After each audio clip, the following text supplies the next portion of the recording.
Hello mga ma'am and dad, another day, another vlog. For today's video, nandito kami ngayon sa Yakiniku sa SM North. Buti na lang at meron na silang branch dito. Hindi pala to ngayon guys, sorry. January vlog pa to, ngayon ko lang na-edit. Tignan nyo, edit to. Tingnan niyo yan guys, yung kanilang mga menu, 'di ba? Ang mura-mura lang, hindi naman ganun kamahala. So post-post niyo na lang para makita niyo. Ito yung place nila. Grill yan guys ha, hindi yan yung parang yung Korean na samyup. Alam niyo ba, sobrang sikat nito sa may SM MOA at talagang pinipilahan. Ayan, nabigyan na kami ng table.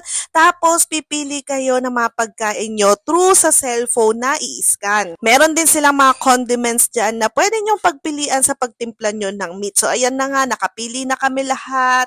Binigyan niya kami ng ganun yung code dyan, yung scan para makita nyo yung menu na pwede nyong orderin. After nyo makapili, send to order na para makapunta na sa kusina ang ating order. After ilang minutes na pag-aantay, eto lumabas na yung mga set na order namin. Yung sa kapatid ko, may kasama siyang soup and lettuce salad. Eto naman sa akin, kimchi naman yung side dish na pinili ko. Para sa mga first timer na kagaya namin, eto tinuruan kami nila, kuya, paano i-operate yung kanilang griller. And mga mamshi ha, hindi po siya only per order po dito. Ito naman yung sa aking anak. Beef siya na marinated. So, yan, kanya-kanyang set kami at kanya-kanyang luto tayo. Ayan, excited na kami kumain, guys. Pare-pareho kami first time dito, kaya ayan, nangangapa kami kung ano yung gagawin namin, yung mga sauce na titimplahin namin para masarap yung kain. Okay na okay dito, mga mamshi, lalo na kung hindi kayo mahilig sa anli at gusto nyo lang naman kumain ng konting meat. Ayan, pasok na pasok tayo dito at ang pinakamurang order nila nasa 200 plus and may in-order kami na nasa 500 something. Kung mag-isa lang kayo magda-dine-in dito at mag-grill, pwedeng-pwede din naman mga mamshi. So, meron silang mga single table para sa mga mag-isa lang. Kain tayo mga mamshi and dadji. In fairness ha, ang sarap nung meat nila, fresh. Sakto lang yung alat, yung rice nila masarap din. Ayan, first time ko talaga makakain sa Yakiniku. At nasarapan naman kaming lahat. Kaya kung hindi nyo pa natatry mga mamshi, meron na dito sa SM North na mas malapit sa atin. Hindi nyo na kailangan bumiyahe pa na napakalayo para makatikim lang yan. Tingnan nyo naman yung itsura ni Mami Yuki nyo, no? Walang kaayos-ayos na wala ang ganda. Charot!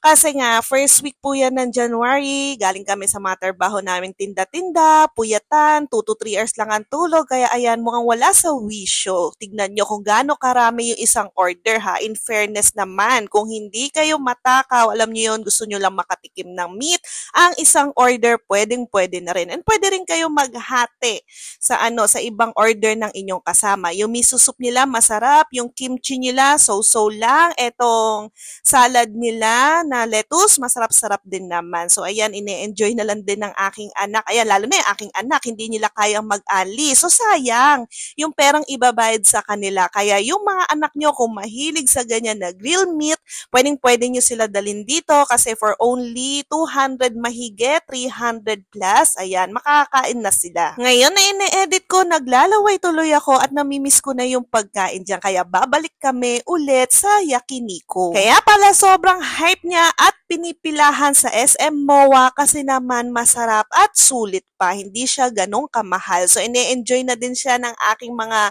kapatid, mama and papa. Kasama ko yung whole fam bam at tuwan-tuwa yung mama ko dito. Ang sarap daw. Kalasa lang din daw ng sa Singapore kasi meron din daw ganyan sa Singapore. Kaya lang, medyo mas mahal daw yung bayad sa Singapore. Pagtapos namin kumain, eto, panghimagas, bumili kami ng ice cream. Nakalimutan ko na kung anong brand nitong ice cream na to, pero masarap din siya. And from Singapore yata, yung kanilang brand. Nag-order lang ako ng coffee ice cream kasi mahilig ako sa coffee and pistachio. Pistachio, tama ba? Ice cream naman yun sa aking mama and masarap siya. Guys, masarap. Mukha lang hindi dyan sa akin kasi antok na antok talaga si Mami Yuki nyo. Pagod na pagod pa dyan. Pero, ayan, food is life. So, ayun lang. Maraming salamat sa pagsama nyo sa amin sa another food trip namin. Bye! Kita-kits na lang ulit!